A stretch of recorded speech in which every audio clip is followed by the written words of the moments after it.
Assalamualaikum warahmatullahi wabarakatuh. Kita bertemu lagi dalam video yang ketiga, yaitu mengenai visi, misi, dan landasan agama Islam. Di dalam landasan agama Islam yang dirumuskan dari Al-Quran itu meliputi ketuhanan, kerasulan, dan kitab suci.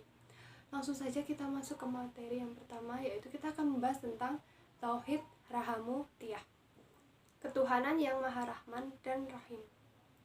Dalam Tauhid ini dipercaya bahwa Allah menjadi ilah, Rob, dan Malik dengan semua asma dan sifatnya berdasarkan cinta kasih, bukan berdasarkan kebencian, marah, ataupun kekuasaan. Berkaitan dengan ini, dalam surat Al-Fatihah sebagai surat pembuka yang sebagian besar isinya menegaskan ajaran Tauhid Rahamutiyah dalam ayat-ayatnya yang menggunakan kedua asma agung Allah, yaitu Rahman dan Rahim, sebagai keterangan bahwa Allah itu dengan kapasitasnya sebagai Rob, Ilah, dan Malik. Kemudian yang kedua yaitu Tauhid Rububiyah, di mana Allah menjadi Rob dengan Rahmah. Dalam ayat ketiga surat Al-Fatihah, nama Ar-Rahman dan Ar-Rahim menjadi ayat tersendiri. Keduanya menjadi keterangan sifat yang telah ditegaskan dalam ayat pertama. Dengan demikian, pengulangan keterangan sifat Ar-Rahman dan Ar-Rahim menunjukkan bahwa Allah menjadi Rob itu sebagai pencipta, pemilik, pemelihara, pengatur, dan penghancur alam semesta dengan rahmah.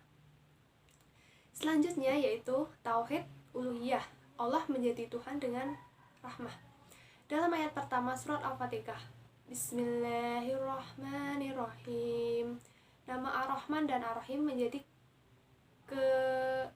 keterangan sifat naat dari Allah.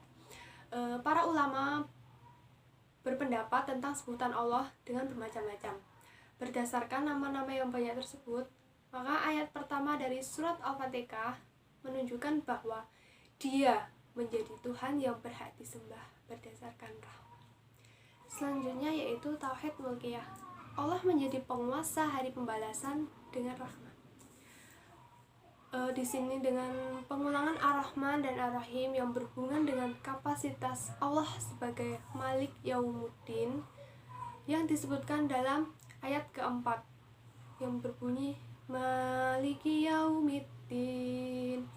Istilah Malik dalam Maliki Yaumiddin berasal dari kata yamliku atau malaka yang berarti memiliki kewenangan penuh untuk mengelola dan menguasai.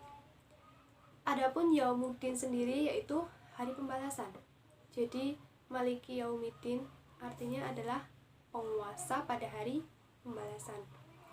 Selanjutnya yaitu Tauhid fi asma wa as-sifat, aktualisasi asma dan sifat dengan rahmah. Asma dan sifat-sifat Allah yang disebutkan dalam Al-Quran dan hadis Nabi sangat banyak, tetapi yang populer hanya 99. Keserbarahman asma dan sifat Allah ini ditegaskan dalam Quran Surat Al-Isra ayat 110 yang artinya, katakanlah, panggillah Allah atau panggillah Ar-Rahman. Dengan nama mana saja kamu boleh memanggil, karena Dia memiliki nama-nama yang indah. Selanjutnya yaitu kerasulan rahmat. Nabi Muhammad diutus untuk mewujudkan hidup baik.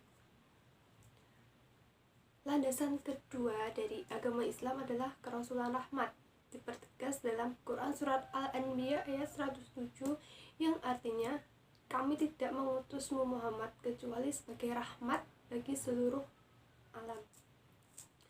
Nabi tidak hanya meliputi status kerasulannya sebagai agen penyampaian wahyu Allah saja, tetapi juga meliputi seluruh muatan risalahnya berupa kitab suci Al-Quran yang diwahyukan kepadanya untuk atau sebagai media menyampaikan pesan-pesan yang ada di dalam Al-Quran dan agama yang diajarkannya.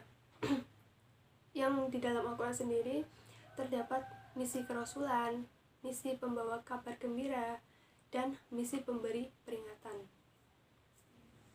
Yang terakhir yaitu fungsi agama Islam, mempersatukan, menyelamatkan, dan memperbaiki kehidupan manusia. Langsung fungsi yang pertama yaitu mempersatukan umat Islam yang telah dijelaskan dalam Quran surat Ali Imran ayat 103 yang artinya, dan janganlah kamu bercerai-berai.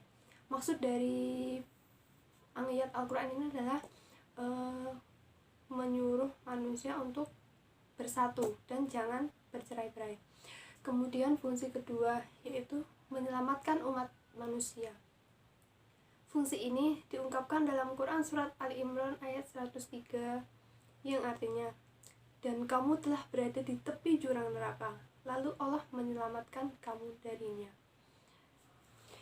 Yang terakhir atau yang ketiga yaitu fungsi agama Islam, yaitu memperbaiki kehidupan manusia yang sudah dijelaskan dalam Quran surat Ali Imran ayat 104 yang artinya, dan hendaklah kalian menyuruh kepada kebaikan, menyuruh kepada yang ma'ruf, dan mencegah dari yang mungkar.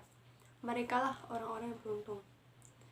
Ayat tersebut menunjuk pada fungsi memperbaiki dengan isi perintah dakwah, amar ma'ruf, dan nahi mungkar. Mungkin sekian yang bisa saya sampaikan.